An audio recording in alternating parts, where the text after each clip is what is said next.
Your time starts now. नमस्कार, मैं सृष्टि Joshi EMRS Uttarakhand की ओर से आप सभी को एक कहानी सुनाने जा रही हूँ जिसका शीर्षक है घुघुती बासुती भय भूकू मैं सूती। गांव में ढोल दमोह बज रहे थे। घर में शादी का माहौल था। रह रहकर चैतू अरसे और रोटने चखने के लिए इधर उधर भटक रहा था कि तभी उसकी माँ ने उसे आवाज़ दी और कहा, ए चैतू, जरा देख के आ, घुघुती तैयार हुई कि नहीं। माँ का आदेश मानते हुए चैतू अपनी दीदी यानी घुघुती को देखने चला जाता है।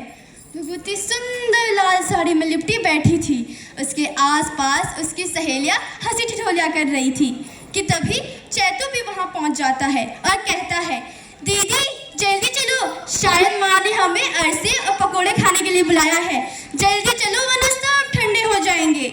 यह सुनकर घुघुती की एक सहेली उसे चिढ़ाते हुए कहती है, ए चैतू, अब तेरे दीदी के खाने पीने के दिन गए, अब तो ये खुद खिलाएगी पिलाएगी।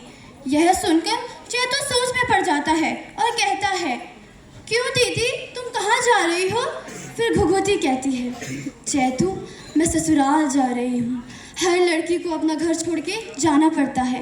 शादी में सिर्फ अरसे और पकोड़े ही नहीं बनते, बल्कि एक घर से एक लड़की की डोली भी विदा होती है। यह सुनकर चैतू घबरा गया, और घबराता भी क्यों नहीं। घुघुती उसकी माँ जैसी थी और माँ से बिछड़ने का कष्ट शब्दों में बयां नहीं किया जाता।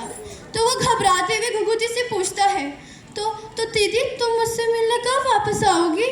फिर घुघुती रोने लगती है और कहती है, जब हर तरफ खुशियों का माहौल होगा और चारों तरफ हरियाली होगी, उस चैत्र के महीने में मैं तुझसे मिलने आऊँगी।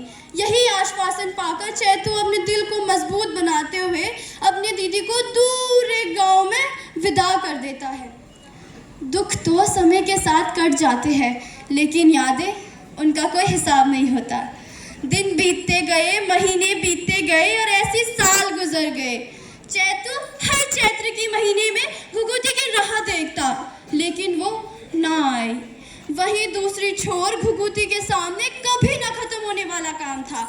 ऐसा लग रहा था मानो वो अभिमन्यु की तरह किसी चक्रव्यूह में फंस गई हो, जहां से बाहर आना बहुत मुश्किल था।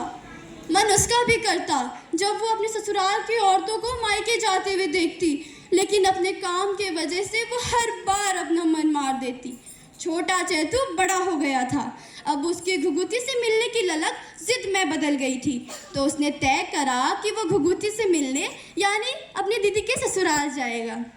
अगले दिन जैसे ही चैतू घुघुती के ससुराल के लिए निकलने लगा कि तभी उसकी माँ ने उसे कहा, बेटा, मैं यहाँ अकेली हूँ, तो तुम अपनी दीदी से मिलके तुरंत वापस आ जाना। और ये कहते हुए माँ ने चैतू के पास घुघुती के लिए एक सोने की जंजीर भी दी।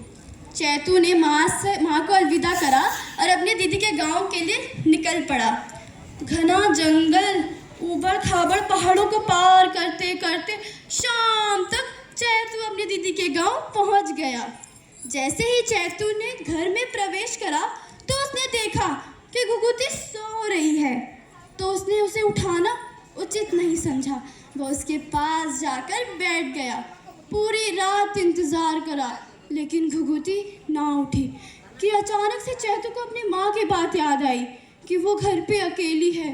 तो उसने निराश मन से सोने की जंजीर घुघुती के गले में डालकर अपने गांव वापस चला गया।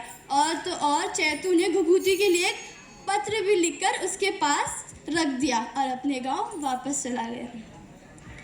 जब बाद में घुघुती की आंख खुली तो वह सोने की जंजीर देखकर चौंक गई।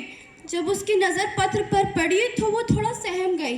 बाद में पत्र को पढ़ने के बाद उसे एहसास हुआ कि उसका भाई भूखा प्यासा उससे मिलने आया था और वो सोती रही।